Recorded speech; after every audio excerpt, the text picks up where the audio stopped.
What up? It's Frank. Today I am showing you how to make the world's best tuna sandwich with a side of locally grown, organic, non-GMO, cage-free, extra organic veggies. So this meal is about to be dank. You're about to see this featured on Food Network. So prepare. So first thing first, I love tuna sandwiches, and I'm sure if you're tuning in, you do too. But you want to take it to the next level. First off, one of the things a lot of people do not do, but they should be doing at all times when it comes to tuna cans, is put it in the refrigerator. Cold tuna greater than warm room temperature tuna at all times. Refrigerate it, get the tuna. This is some chunk light tuna. Obviously the next step is you have to open this shit. Can openers are very useful. Alright, next ingredient. Very importante. Real mayonnaise. Without mayonnaise, your tuna is going to taste bland. No one wants bland. I got relish. This is like the nice crunch and that sourness, trust me, takes to a whole nother level. But do your own twist on it. This is just my remix to the ignition. I do that kind of shit. Ground pepper, very important. The next one's not as important, but I'd recommend it. Salt. Next, this healthy multigrain, because my doctor said I gotta be healthier. So I went and grabbed the healthiest thing I saw, and this one clearly said it's healthy. And look at this. There's now more seeds. I see a shit ton of seeds. They aren't lying. The great philosopher Aristotle solved this equation himself before any popular mathematical equations existed. He knew that a toaster oven was greater than any kind of toaster. I haven't cleaned this shit since I got it, and I don't recommend cleaning it because the more shit you have and leftovers and crumbs that spill, the better flavor you get. All those aromas from all the past bagels, Pop-Tarts, chicken nuggets, whatever you may throw in that, it all blends together. It's just a flavor explosion. I go with 2 slices, as you can see. So yeah, just throw this shit in. There's a bunch of toasting things, I like to turn it about where it's half. Because if it goes too far, that shit gets burnt. Get yourself a mixing bowl. What we're gonna do is we're gonna open this. I don't like keeping the excess water. I squeeze that shit out, but not too much. You don't want it too dry. Dump this all in a bowl.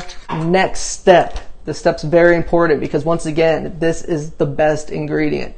2 scoops. I watched Undercover Brother when I was a kid, and they said that mayonnaise was for white people. And I was like, I'm not white, I guess I can't eat mayonnaise. That literally stopped me from eating it for almost 20 years. And finally I had my first taste in a sandwich and I was like, what the fuck is this? This is delicious. Mix that shit in. Next thing is I get pepper and I just go to town, shake it, shake it, pow, bam. This is gonna give it that added crunch you need. It's gonna give you a little bit of sweetness. Sandwich went from flavorful to a full-on foodgasm. I'm telling you. I almost forgot one of the most important ingredients.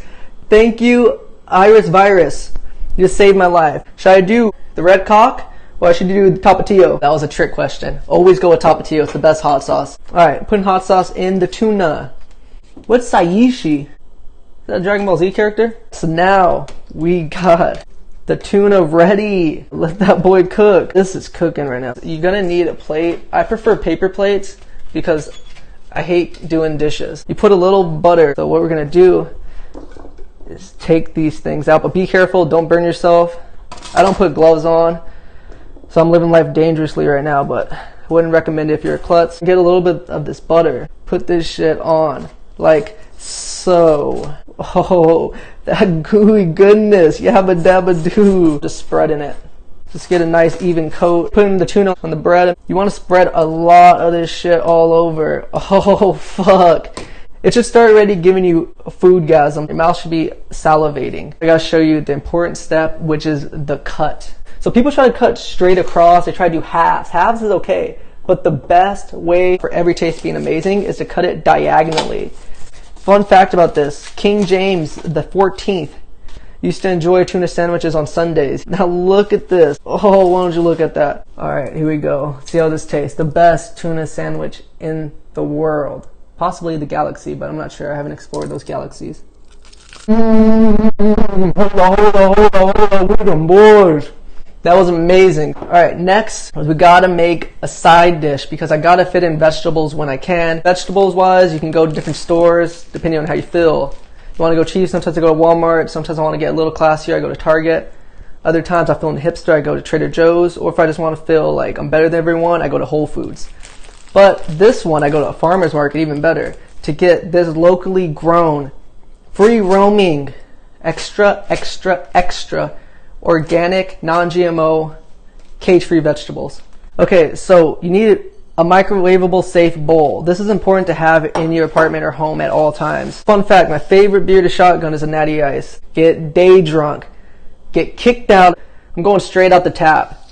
And I'm not measuring this shit. I'm just eyeballing it. Becoming a professional chef, you just eyeball shit. One of the best inventions ever. It was invented by Bill Nye the Science Guy. I'm gonna microwave this shit. Bill Nye, thank you. You're the real MVP. Oh wait, oh that was close. Someone didn't warn me. You have to cover it. If you don't cover it, they dry out. So this needs to steam. This gets all of them nice and sweet. So 5.5 minutes, I'd recommend. Varies with the wattage, of course. Do not grab without an oven mitt or like a towel because it's gonna be so fucking hot. Hotter than Satan's ballsack. Look at that. The more color your dish has, the better it's going to be for you. So if you're eating like anything terribly unhealthy, just make sure it has a bunch of different colors. Maybe add some food dye. But let's just try a bite of these. I like to mix in my tuna because then it makes vegetables not taste as bad. First bite. That is done right. Nice, moist, perfect crunch. Juice comes out like a fruit gusher, but it's a veggie gusher. Not only are they veggie gushers, but they're organic veggie gushers. So you can sell this shit to Whole Foods, Sprouts, Trader Joe's, whatever. But oh, there's a fucking ghost in my house. Anyways, bye, much love, see ya.